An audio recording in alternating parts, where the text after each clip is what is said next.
Well, welcome to our May 28th Housing Committee. Um, I apologize for the time mix-up here, but I thought I was doing really well by getting the agenda out ahead of time and missed the date. So appreciate your flexibility, or missed the time. So appreciate your flexibility and still being able to join today. All right, so revisions to the agenda. Any comments on the agenda that we have as outlined tonight? I Nope. did two things, just real quick, where it says Tier 1B status, and I also wanted to include the future land use map discussion, which is what we had for some of the meeting materials. Um, And then at the tail end for other business, I received a letter from the steering committee for the town plan and just wanted to provide an update here to the committee on that. That should just take a couple minutes at the end. All right.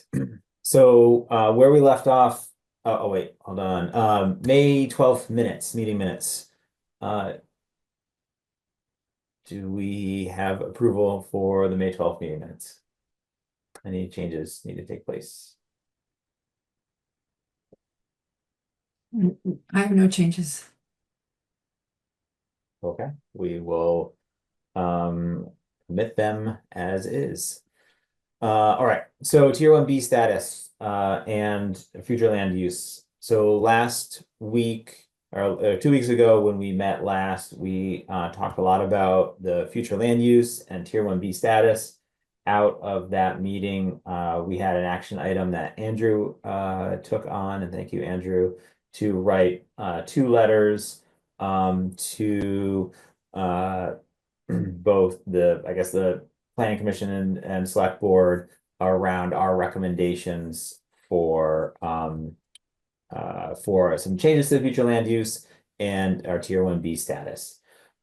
In the interim, we did learn that there was a window in which those ideas ideally were submitted to the CCRPC by the 19th. I know Keith isn't here at the moment, but we are after that window, but I think it would still be good to submit those letters and have official recommendation from our committee on both of those items. So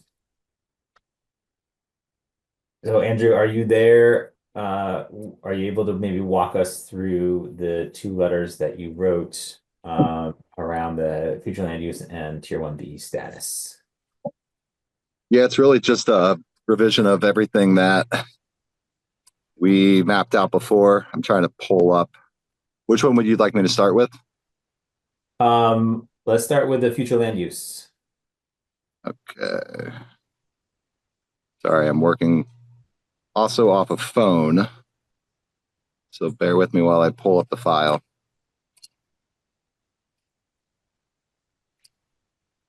But essentially, it was just I was told that one of those lots on the FLU was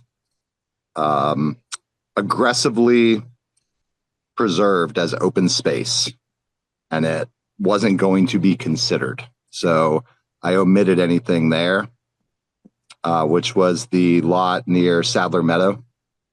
Okay. So there was nothing that the notes included around that.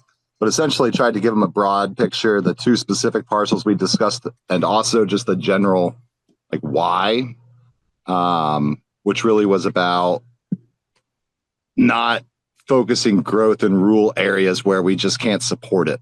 There doesn't seem to be any desire for it, and I don't see like a need to push growth out. And I would discourage Richmond to end up kind of like Williston, where folks are kind of just stumbling into the rural area. There we go. Finally have it.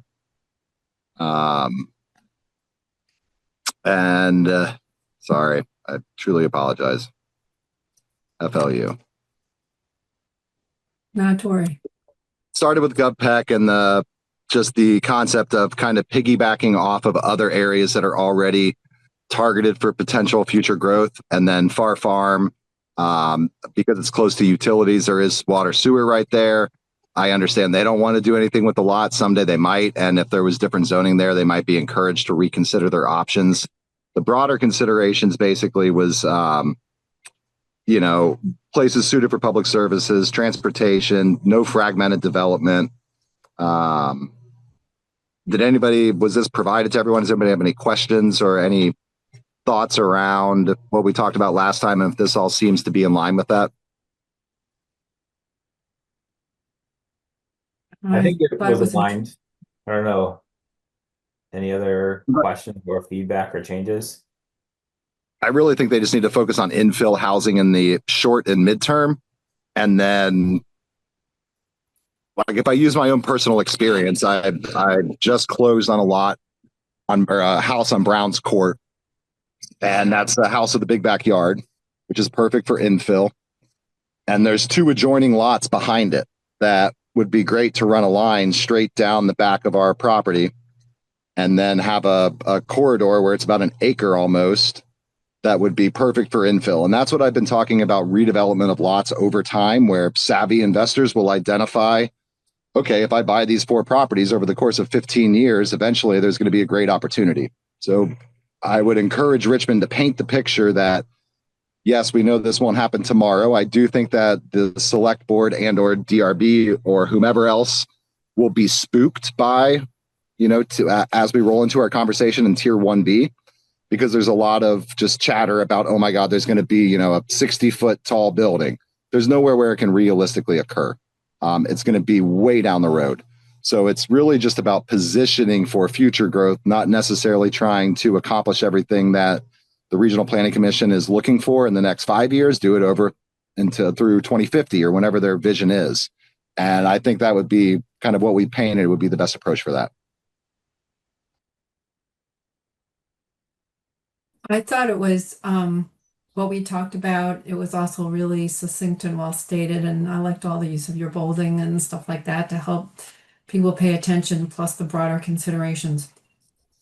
I have one question for you, Andrew, which I'm asking on this recorded meeting call because you are a developer, and I just want to hear your thoughts about whether you yourself stand to gain any specific advantage over anyone else based on this plan or this letter. Oh, you have to unmute so I can hear you.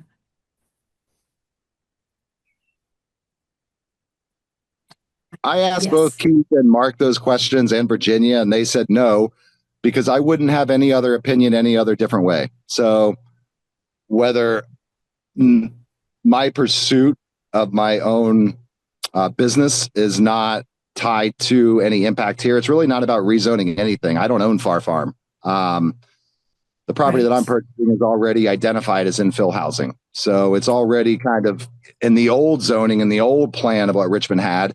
I'm checking the box of what I think they want to see. I'll find out as I work through meetings at DRB over the next 3 to 6 months. But I've already approached all the neighbors and all adjoining neighbors, and everybody's on board and understands what my goal is. And I've already chatted with some of the folks about future lot line adjustments if they would be interested. So I don't think that I'm very confident nothing in here has anything to do with me. I'm not a tier 1B developer. I don't build 50 units. I put a house in a big backyard. Okay. Thank you so much for saying that. I just wanted to make sure we captured it. I appreciate it. Yep. And I'll just add, response to that is really right on the housing committee. We need voices of all different kinds, right? And so voices from developers, from folks that are community members, from folks that have an interest in affordable housing, et cetera. So, I see that as just another voice on the committee to add a perspective and help us move our agenda forward. That's excellent.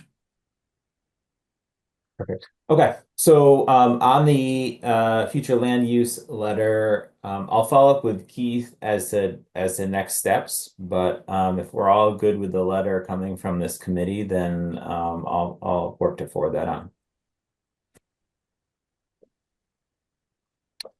Anyone opposed? So No, no opposition. well, not opposing, you're talking about the FLU letter, or are you talking about both letters? Just FLU letter. Okay. Yeah. And as a letter, it starts out saying the Richmond Housing Committee, but at the end, it's not signed by anybody. Would you sign it, Mark, as the chair? Yes, I can do that. Yeah. Yeah, Andrew, if you could send me I like didn't know who to address it to or how to approach that, so I kind of left that piece off. okay. Yeah, if you want to just send me the file. I can share it with you in Google Drive in edit mode. Yeah, something like that. And then I can add the signature line or whatever is needed And the date. in the date. Yes. Thank you. All right. The tier 1B letter.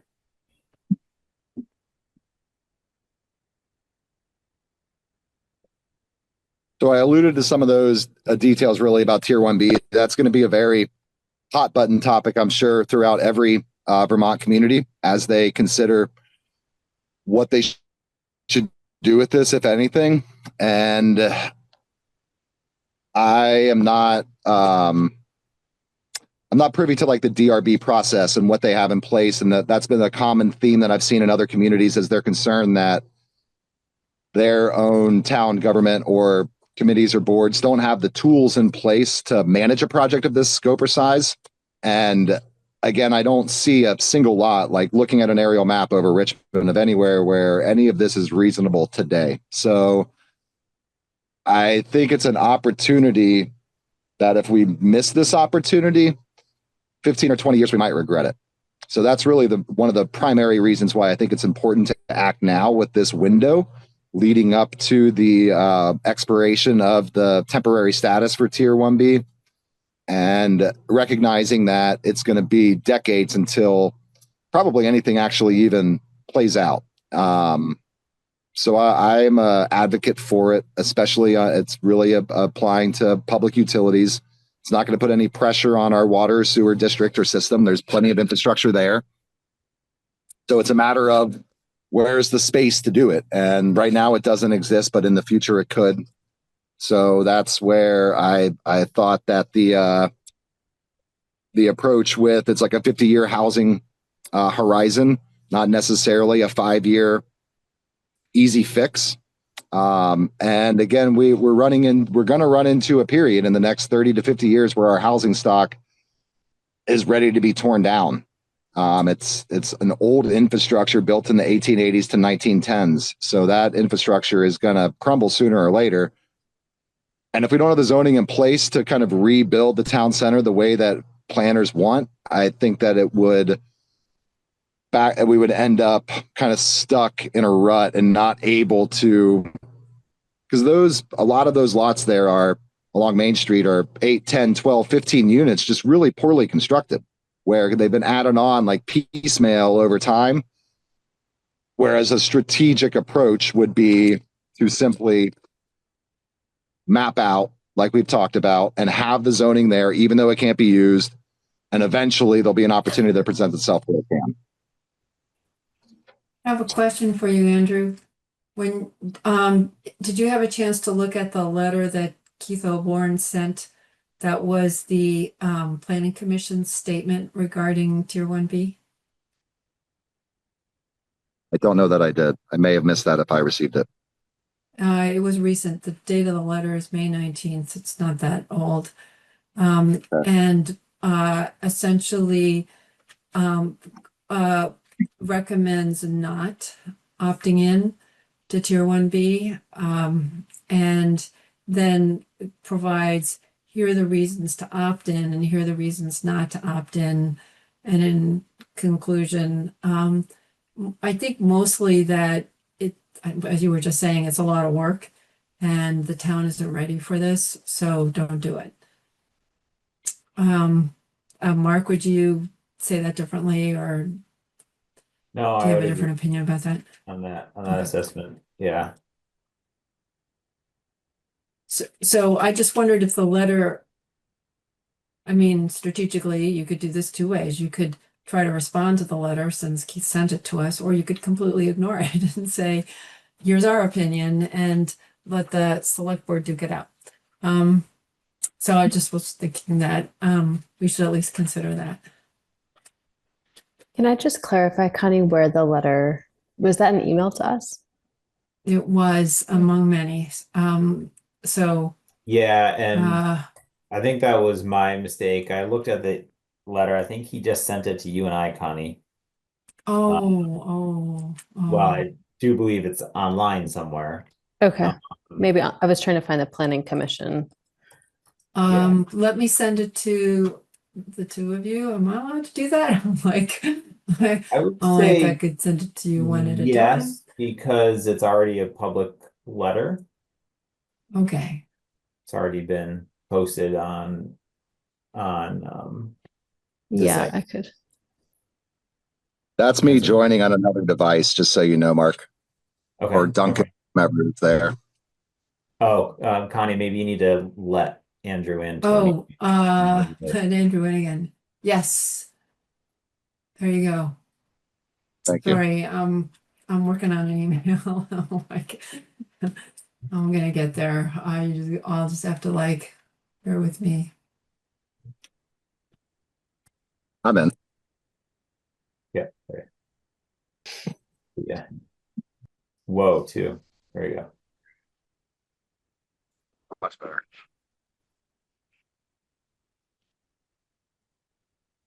Yeah, I'm not exactly surprised that they're not stoked about Act Tier 1B. It doesn't necessarily change my opinion. Everybody is entitled to their own. It is a lot of administrative work, but I don't think that it being work is a reason to ignore it. I guess I don't know what the future landscape looks like too, where this legislation's always evolving. Is this our only opportunity? What happens if we don't act now? Are we going to be kind of stuck behind the 8 ball and see opportunity emerge elsewhere and not in our own community? So I sent the letter, so check your email. It'll come through eventually. But the nugget of why they are not recommending it is in the third paragraph that starts recommendation rationale. And you have to read through that language, where he says, right now, only Jelena Court would be eligible for the exemption. My office does not anticipate any other property that meets the scale required to benefit from Tier 1B status by July 2027. When I guess this expires. So I guess the question will be, Andrew, are we opting into something that actually doesn't have a long lifespan in front of it? No. It expires January 1, 2027. Act Tier. We're already living in that. So if somebody owned a parcel, if I owned a parcel in Richmond that was an acre, 5 acres, whatever it is, under 50 units, under 10 acres is not subject to Act 250. So that could happen today, right now in Richmond. It will expire January 1, 2027, unless we opt in to maintain that status. Oh, So basically, I did not get that. And how long is that for again? The extension or the opting in lasts for how long? I believe it's permanent. Okay. I think the letter needs to say that.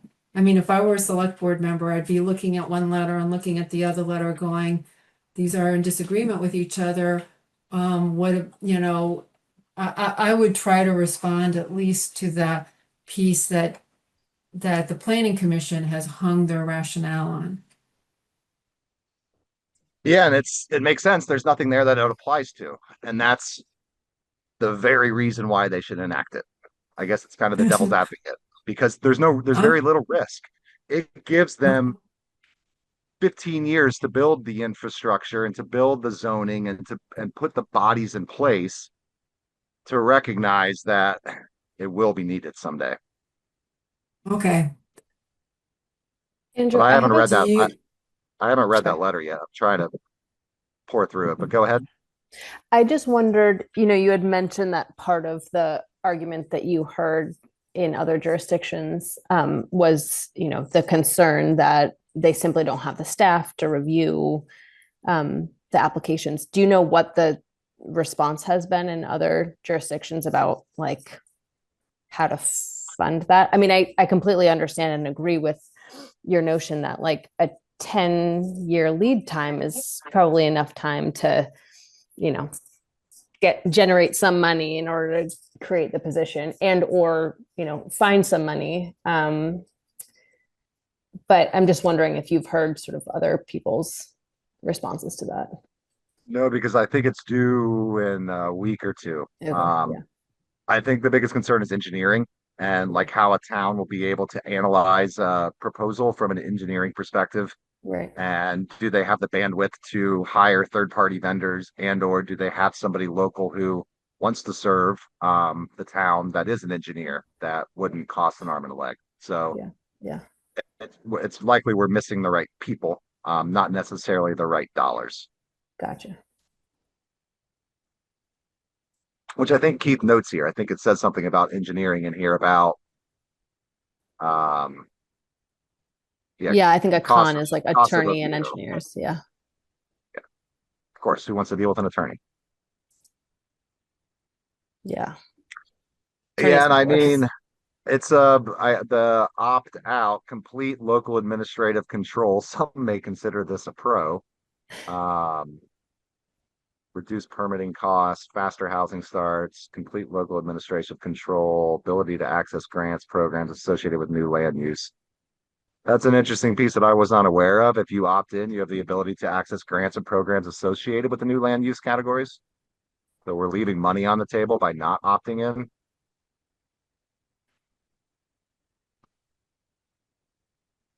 Well, I would add that too.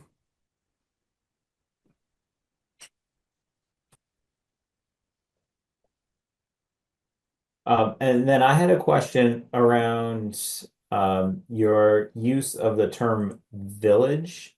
So at Yeah, I present, might not be very few, if any, parcels in the village. Were you just meaning in a loose term, the village, or were you using a distinct like zoning category labeled village? It was roughly loose, but I think village is where it would apply. I think that's the if I understand how Act Tier 1B would be implemented. And this is again, this is not my bread and butter. Wish Keith was here to put me in my place and tell me where I'm right or wrong. Um, but my understanding is that would be the sole area that Act Tier 1B would actually apply. Like where I live in Southview, it doesn't work because it's not public sewer water. So I think from my understanding, see the tier 1B little bar goes all the way to this fourth category. So it'd be downtown center, village center, planned growth area, and village area. So Or how many of those? center slash neighborhood. So it applied to these four buckets here, which are still As long all as part of the village. yeah. They're just a little bit labeled a little bit different. So I might just either use village in lowercase instead of village, or call it village, but maybe put in like a parenthesis and list out downtown center, village center, planned growth area, village area to imply that your term of village implies these four categories, if that makes sense. Not that it's the kind of a nitpicky thing, but it just Well, like it makes sense because it can be interpreted too many different ways for it to provide clarity. yeah.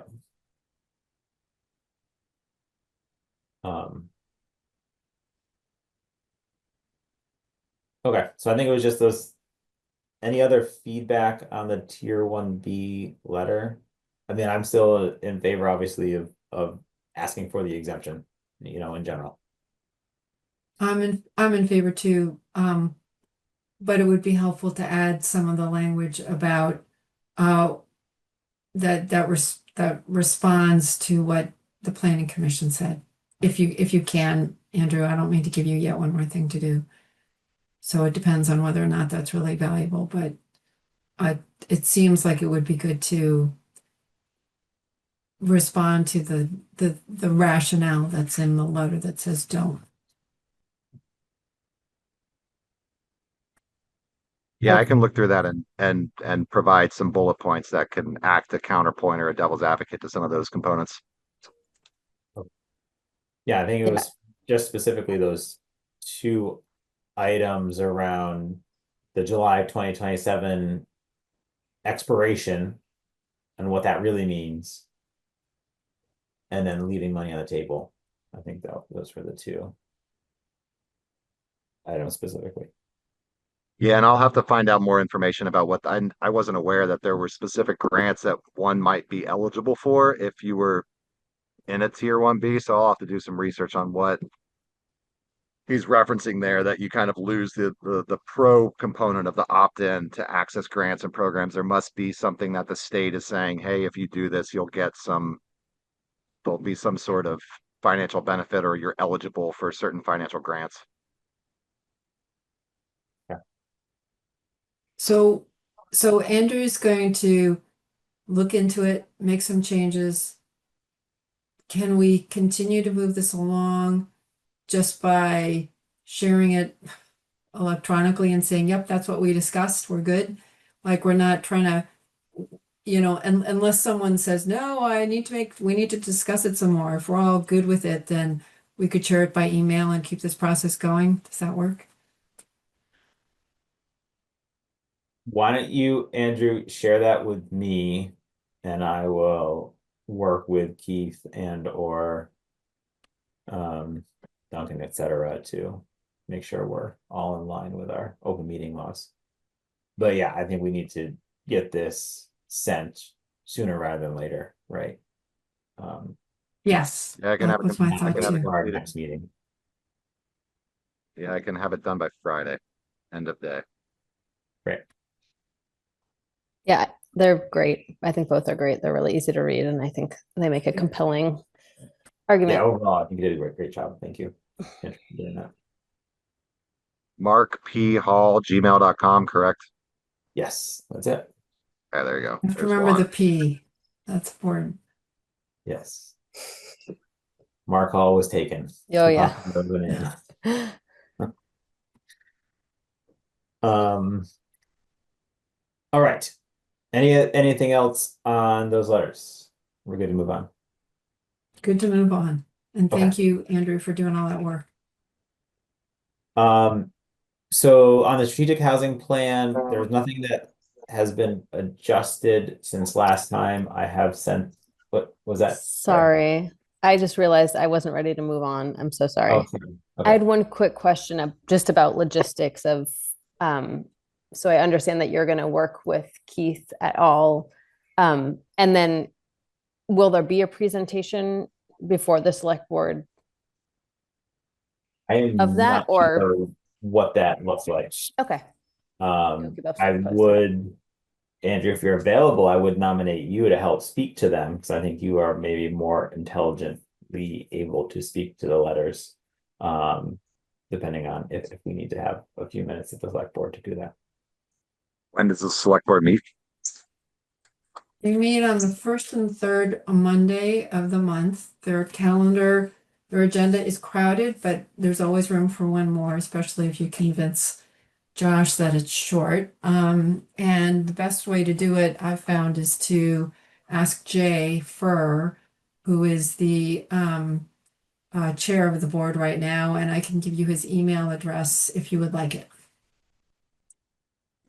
Would this be to present this recommendation, or do we send it in ahead and try to get on their agenda, or can I just attend as a member of the community and chime in? I think we should probably get it officially added to the agenda. So I'll start with Keith and see what they want to have, how he wants that process to work. And then see if we can get that on the agenda. And just to help speed this along, Jay Furr is really responsive, especially regarding housing issues. Yeah. So I've put his personal email into the chat.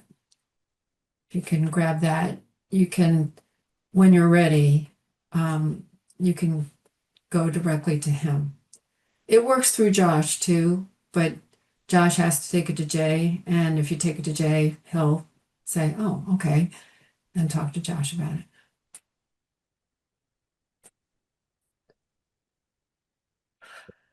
But yeah, first just let me know when the letters are done, Andrew, and then we'll figure out how to get it on the agenda. Well, the first one's done, right? Or the second one, yeah. Yeah. Yeah, and all I'm doing on the tier 1B is modifying my for definition of village and adding some bullet points to kind of fall in line or got it. Yep. Yep, you Yep. got it. Hey, all right, We're good? you are good. Yes. So yeah, as for the strategic housing plan, I didn't make any, there's no updates to it since last review. However, I did share it with some community members, as I mentioned last time, and I'm waiting for feedback from them. So we'll continue to move that forward. Town plan items. So in the town plan, I had gone through taking the feedback that we had all discussed and really cleaned up the town plan. I also had met with Virginia a couple weeks ago, and we talked through some edits and suggestions. So I think that will be the next kind of section of our conversation here. And let me just get over to that, and I'll pull that up.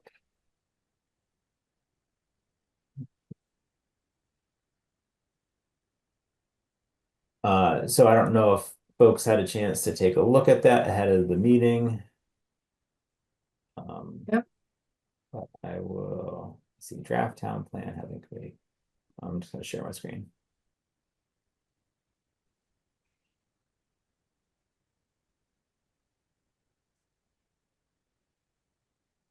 Can you see the Word document? Yes. Yes. Okay, cool. So just before we dive in, currently, actually, let's change this to goal 1. Currently, there's one goal with some bullet points in the 2018 town plan. Part of the recommendations also from the CCRPC is to include more information about affordable housing specifically, and what is our kind of our plans or thoughts to both align with the Home Act and incorporate some more elements around affordable housing. So that's where goal 2 came into play, and I took I did some reorganization. And yes, thank you, Connie, for mentioning that I missed a sentence here. Did some reorganization of really the items that we've already discussed, kind of clean them up and put some in goal 2 as well. So maybe I'll just kind of pause there and see if there was anything that stood out to folks upon reading the draft.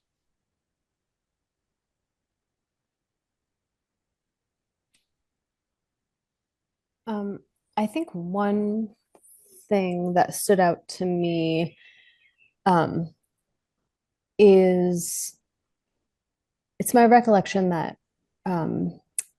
the consultant Brandy, who issued that report for the housing committee or planning commission a couple of years back, all related to housing in Richmond, I think one of her recommendations was to maybe empower the housing committee to like do a little bit more in sort of the town decision-making sphere. And I just wondered if, if there's maybe like some actual discrete tasks, like task delegation, that can be like made explicit in this. And I guess, I'm sort of just thinking around like the development or creation of the housing trust fund, should be a thing. I think that the housing committee like devises and then sort of puts forward for approval. Yeah, but I think there's sort of some other things that could fairly be. I think she also maybe it was her, maybe it was somewhere else, but mentioned like some part of like sitting in on the DRB process when it comes to affordable housing development. So I don't know, just like giving us an actual like, I know it's more work, but it's also, we're like part of that decision-making process, even if we don't ultimately like, have sort of the same say as whatever member of the decision-making body. So you're thinking specifically related to goal 2? Sorry, yeah, and it's let me see where it would go.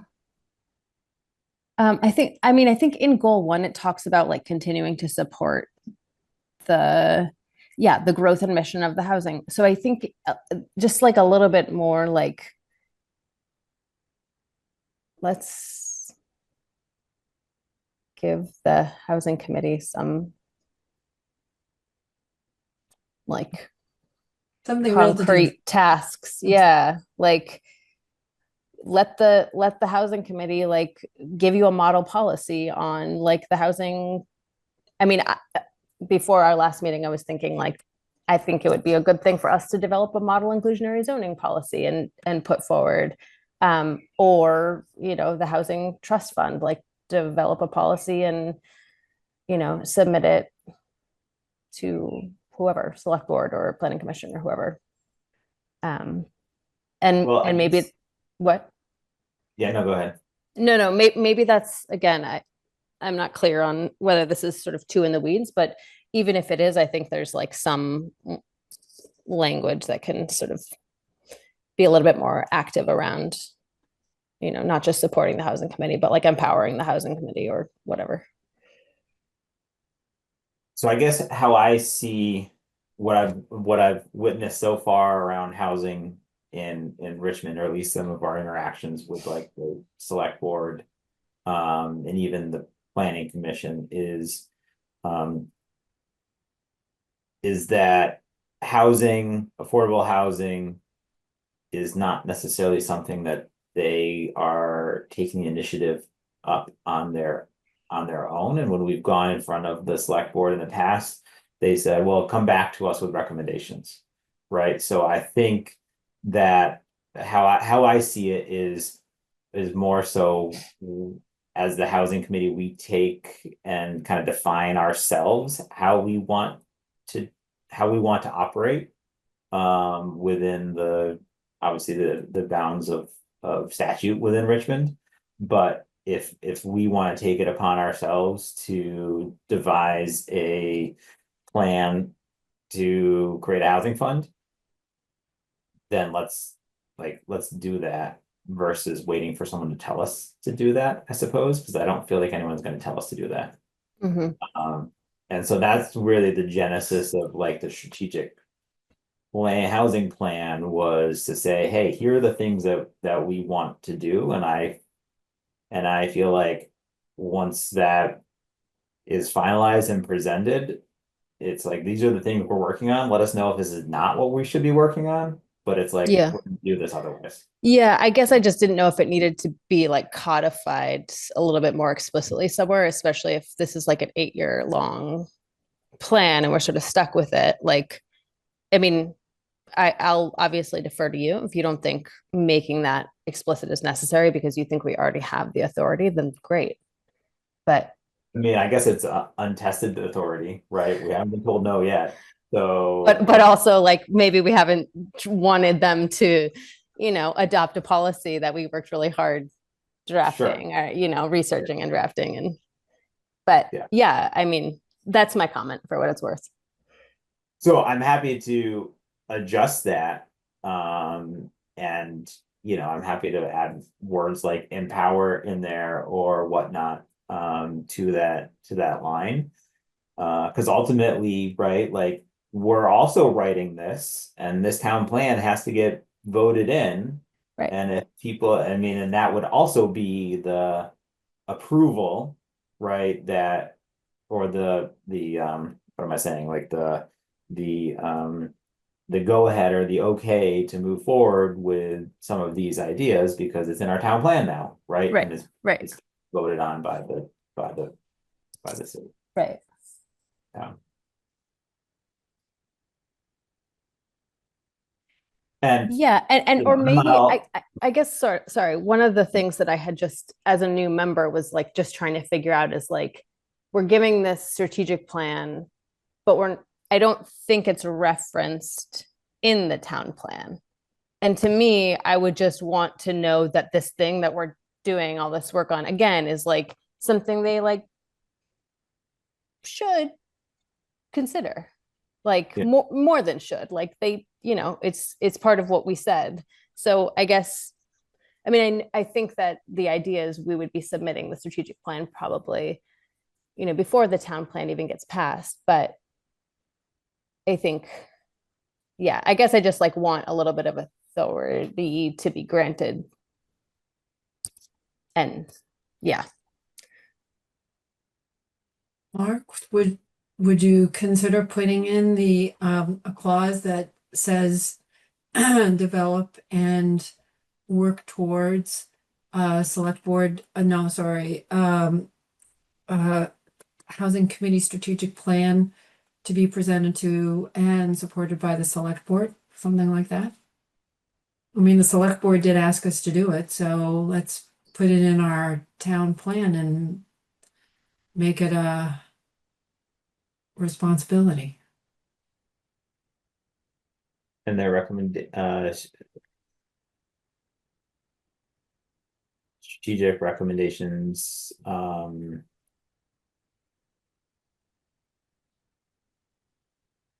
power the development and execution of a strategic housing plan. Yeah.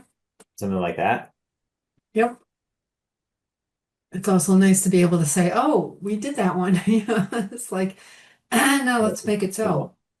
Gives a little specificity. I think what I've also heard comments in the past is there's a line between being too specific and too broad with this, for fear that if it's way too specific, then some You small lose people. clauses Yeah.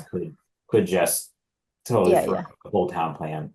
Yeah, and as a new member, I'm definitely not, I'm gonna defer to the wisdom of you all in terms of what's too specific or not, but. Yeah, I don't know how much wisdom I have, but okay. No, I think that's a good, I mean, we can try that and see where that goes.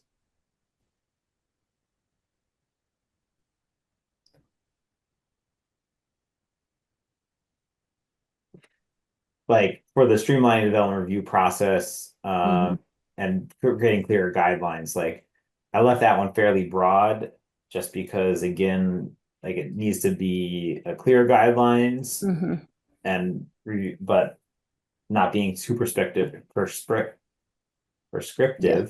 in what exactly that action is, right? Yeah. Yeah, it sounds like that's a comment that they're pretty well aware of, or like an issue that they're pretty well aware of already in Richmond, right? Yes. Maybe not. Okay. Again, I'm just going off of like Brandy's reports and some other things. Yeah, I think so. Right. I think it depends on who you talk to as to Okay. their thought process there. And that's where, like, I think there was some more specificity in the strategic housing plan that was around, like, maybe we hire in or bring in an outside consultant, get a grant funding to look at that and make some very specific recommendations, right? Because they're the expert that can make those recommendations that are needed. Yeah.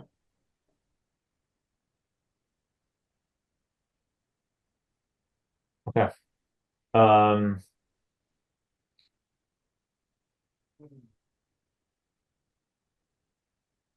And yeah, and I incorporated some of the elements from our strategic housing plan in here, but again, made them a little bit broader in general.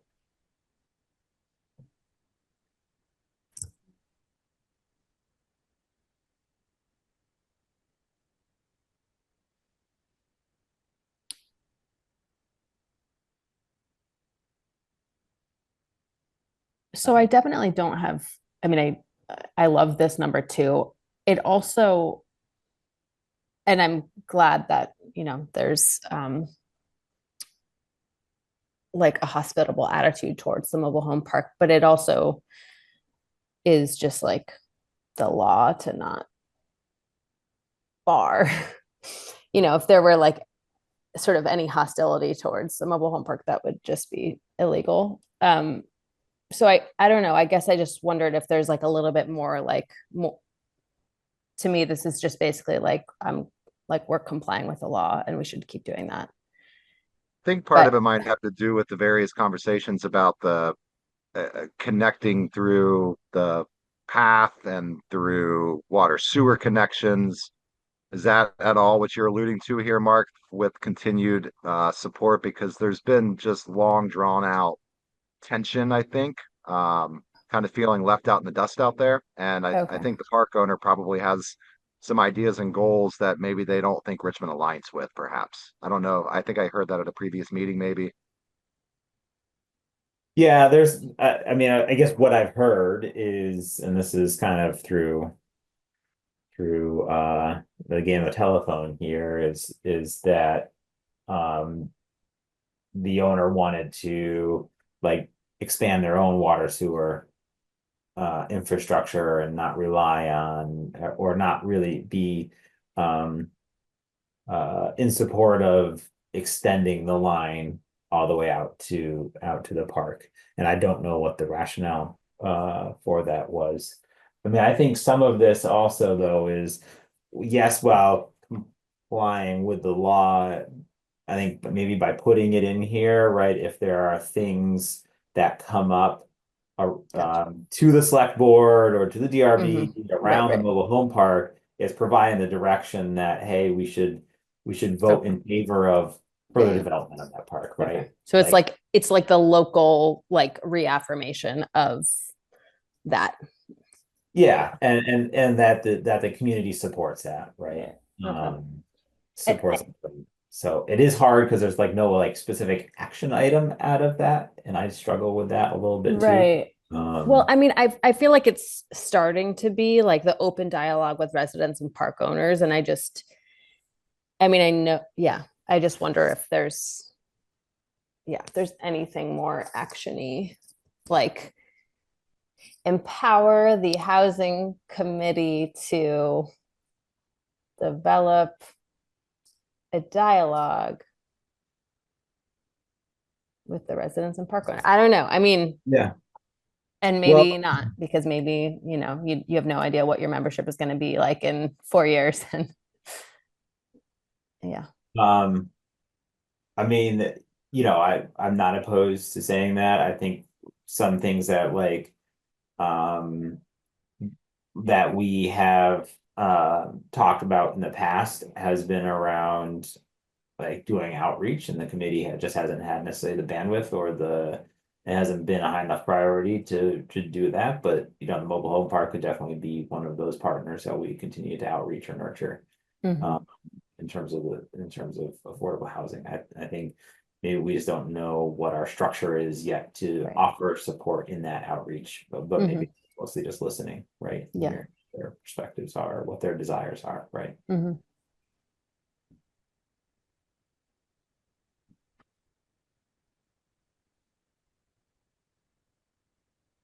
I don't know if this goes in the town plan.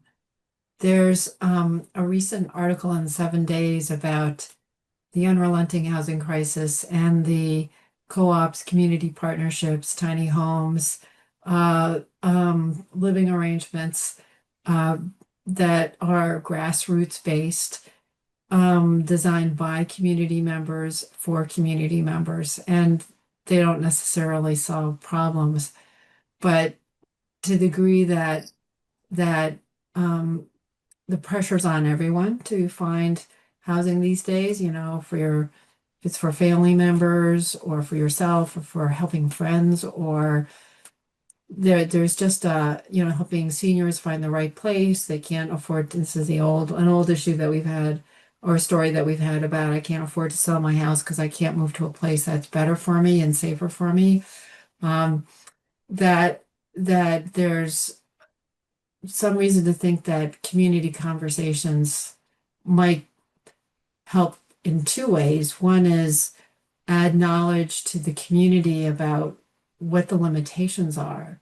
The information that Andrew shared with us about the water sewage limitations and how those work, or any one of a number of area of issues. Just like there are people now who are organizing around the next flood. Those are folks who could also be engaged in thinking about, so how do we find the next homes? So I just wonder if there's opportunity in a more grassroots way, which really fulfills part of what the housing committee was created to do, which is to make a connection with the community.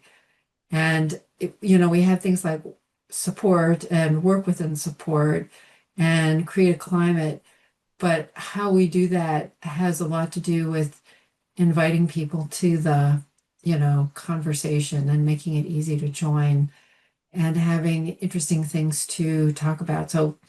So there's like 6 examples in 7 days this week that are all about how you can work on housing in different ways. So I just, that doesn't mean any of them work for us, but at least they could work for helping us begin to think differently.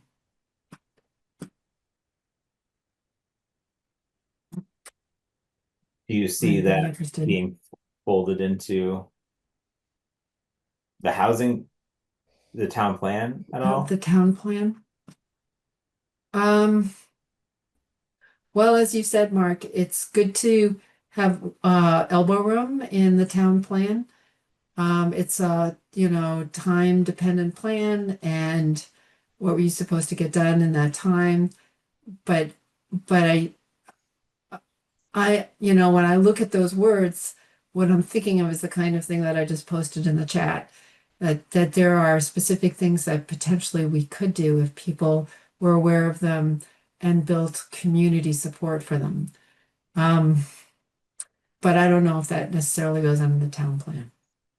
So I will just lay that out as here's a strategy for getting there, but not necessarily a crisp statement for the town plan. So Well, is maybe there I'll just- something to be Mhm. added to the strategic housing plan, right, along those lines, right? Because there is a section around community support. Outreach. and Yes. Yeah, outreach very and much pieces so. like that. So Yep. maybe that was worth re-looking at what we have there. Yep.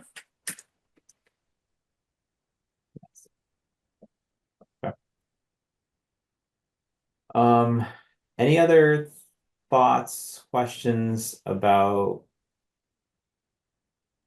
strategic, the town plan? Just a quick question on number 6. The partner with housing organizations, are they necessarily like affordable housing developers, or is there a different?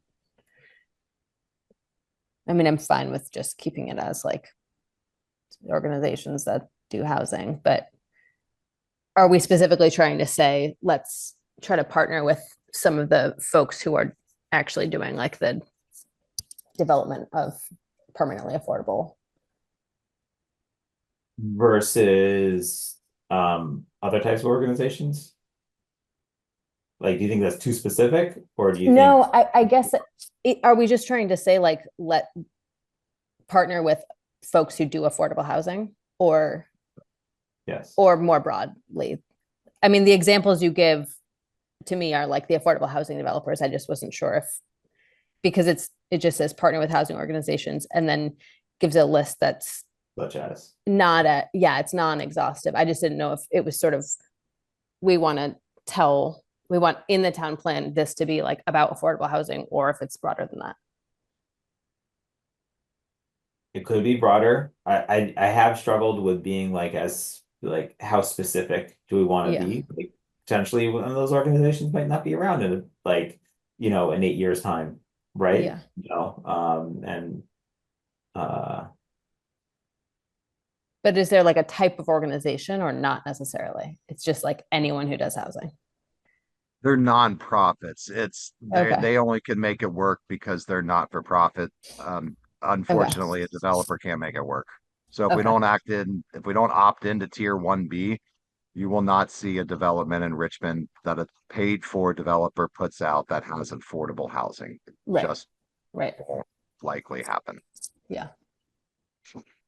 yeah, and I think this is specifically under the for more affordable or affordable housing section, right?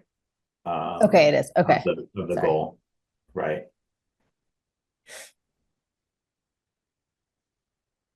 And I think I took this pretty much word for word out of the CCRPC recommendation. Okay. So keep as is. And open to changes, suggestions and changes. Like if you think there's something else that we should include there. Um, I I mean, I think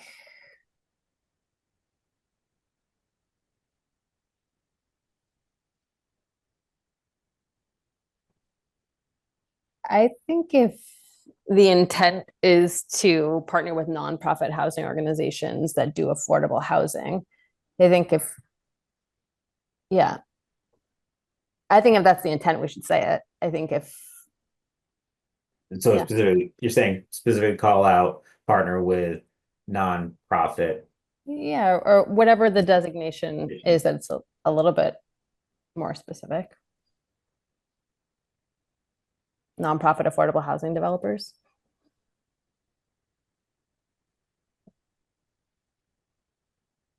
But we could also move on. I'm not like,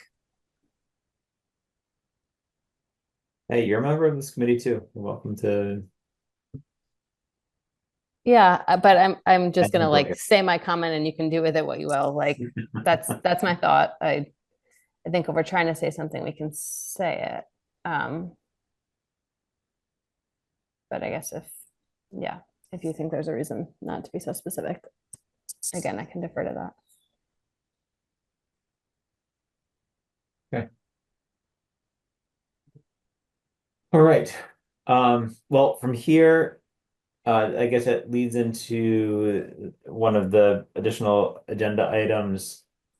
The steering committee for Richmond, the Richmond Town Plan. So this was an ad hoc committee that was put together to help organize the town plan effort.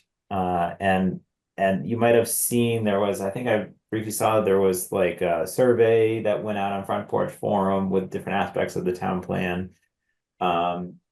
They have asked by June 10th for essentially like an update of where we are. And they had also asked some of the very similar questions around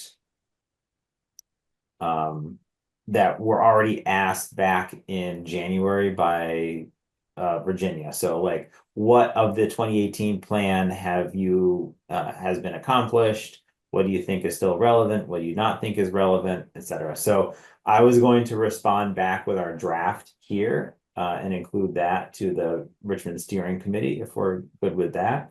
The last part that we haven't really touched on yet is the narrative section. So there's a whole section that is just around the housing narrative. So I was going to let them know that we haven't really tackled that piece yet, but we've made a lot of progress on just our town plan draft. So I think probably looking at the narrative would be our next kind of element to get through here. I don't know if there's somebody that wants to volunteer to maybe read the narrative and offer suggestions or take a stab at what parts need to be updated or adjusted from when it was written back in 2017 to kind of the new climate now that we're faced with the housing front. So I'm open to any volunteers that maybe want to take a look at the narrative.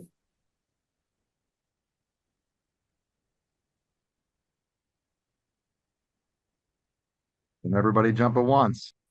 I mean, I'm happy to do it. I just feel like I'm the sort of least Freshest I eyes. have Right. I have the least There's only 5 of context. us. Yeah, it yeah, doesn't- okay. I mean, I have the could- least amount of context, but I can give it a first go. I think Thank you so sometimes much, not Maria. having context is helpful because you don't know what you don't know, Yeah. which is a Well, good thing. it could be a little dangerous, but yeah. Well, we're not moving at a speedy pace here, so I Yeah, think we okay. have opportunity to rewrite and or update All or right. other feedback. Appreciate that.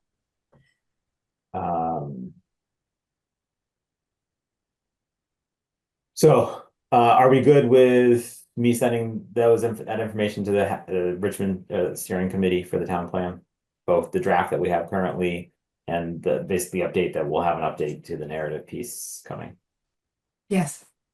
Yes. Cool. So I'll look at for our next, I think our next meeting agenda would be to review any feedback that you have on the narrative. And then also review any feedback if I get any between now and then on the strategic plan.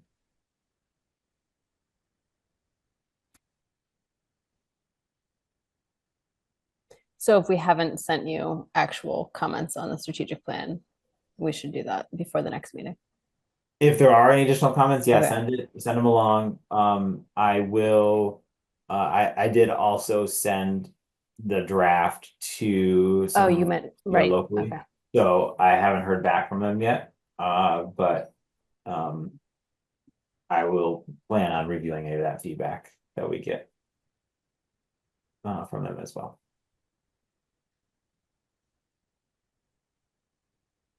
Okay, so I think we're doing pretty good on time here.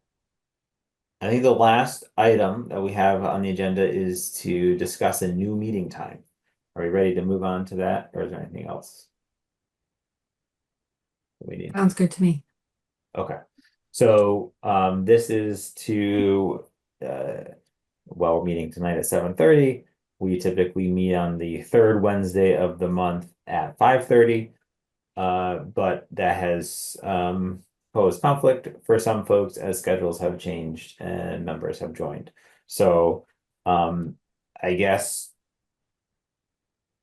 we want to talk about new meeting time. What works best for us. Sure. I'll start. Okay, go ahead. Go ahead. No. I was gonna say, go ahead. I may have been the catalyst for this, so I can start and just say I can make this time work if we can't find an alternative time, but what would be my preference would be literally any other, like any night of the month at or after 7 p.m.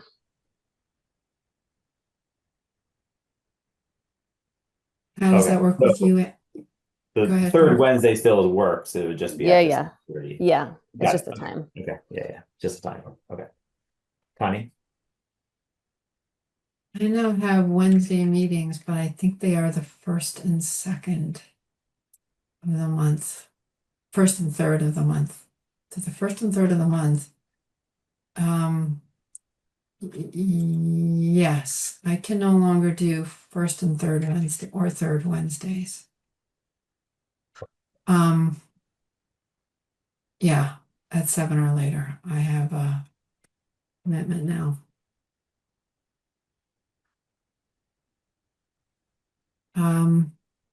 We are missing Virginia and Nick, and I don't mean to hang this up, but it is super nice to get Virginia to be part of these as well. Yes. She adds a great deal of helpful information, and really helps us make sure we're not wasting our time. So that's really good. What I'd like to do is reach out to Nick and Virginia with some times, days of the week and weeks of the month that are at 7 or 7:30 and see how those work with them. If we could come up with a possible list, I'll reach out to them. Yeah, I guess from your perspective, Andrew, does the 7:30 timeframe work in general? In general, every time works. I'm self-employed across many industries and I control my own calendar until my clients control my calendar. So this Tuesdays, Thursdays, this time of year don't work because I coach. I'll be while I'll be out all of June. I don't know if I'll be able to make our next meeting. They take Little League All-Stars way more serious than I ever imagined in my wildest dreams. And it's every day of the weeks, well, 6 days a week for 6 weeks. So it's gonna be a little intense, but I'm relatively flexible. I go to bed typically pretty early. So my preference is earlier, but I can make times work. I think we'll I'm up still every, try yeah, to end by 9 o'clock, or is that late for you? uh, I am in my 40s. I'm good with 9 o'clock. Just like I said, Um, I can make any time work. If we talk about preferences, my preference is always earlier. Just that's like the window of the day's over. And here it's like straight to bed, and my mind's always fried by. They say your stamina only lasts so long. But I can make really most any time work. So I'm not. I think Virginia's schedule calendar. I would agree with Connie's more important. I'd like to have her insight. She's got a lot of experience in town government and knows what we're doing, and she's frank and knows her craft. So it'd be really good to have make sure we build our calendar around when she's available. Okay. Yeah, and I'm good. The only night that really isn't great for me is Mondays. Um Mondays is not great, and I can make Wednesdays work, but a preference would be Tuesdays or Thursdays. But again, timing is fine, so 7:30 is fine with me. So it sounds like we can do this so 30 piece. Connie, are you okay with 7:30 in general? yes, Yeah. or Okay. 7 o'clock. That would make it a little bit earlier for Andrew. 7. Yeah, I could do 7. So let me make it say, so what my message to Virginia so far is 7 or 7:30. Not Mondays, prefer Tuesdays or Thursdays, but can do some Wednesdays. Yeah, Should I do that? sounds great. Okay. All right. Yeah, if you could include Um, Nick on that, and I'd probably include Keith on that as well. okay. I can do that. All right. So right now we do have a next meeting. And I promised to get this figured out before then, but our next meeting on the books is Wednesday, June 25th at 5:30. Um, if nothing else worked, uh, Andrew, you wouldn't be able to make it because that's in June, right? Unless it's a rainy day. So if it's a nice rainy day, you'd see me pop on. But I that 25th, I also have a work event that runs from 4 o'clock till about 9 o'clock, hosting clients at the Lake Monsters. So that whole day's a wash for me, little league or not. So I won't be able to attend on that set date. Okay, good to know. How about you, Maureen? Yeah, it's on my calendar and I can attend. You could make it work if it was Yeah, I could absolutely necessary. Okay. totally. It's Yeah. just nice to have something locked in, and then changing it, of course, requires changing a whole bunch of Right.